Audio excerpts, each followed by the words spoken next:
मु doctor Bhagwan Biswal principal of Om Sai college of pharmacy and health science.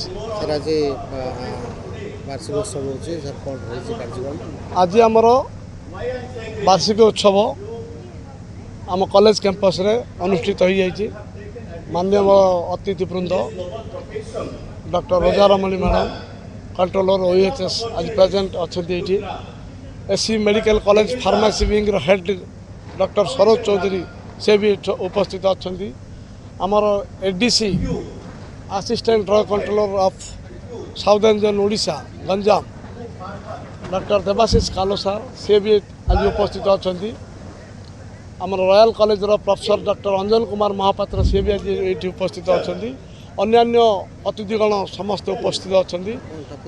आज आमर वार्षिक उत्सव रे आमर अचीवमेंट आम कॉलेज व्यवस्था आमर पिला मानकर प्रति सेमानकर आम अनुष्ठान एफर्ट एंड आमर सिंसियरली आमर हेल्थ सेक्टर पे आमर ओम साई अवदान उपरे आमे आज मुख्यतः आलोकपात करूँ। आउ समस्त अतिथिवृंद उपस्थित समस्त छात्र छात्री उत्तम भविष्य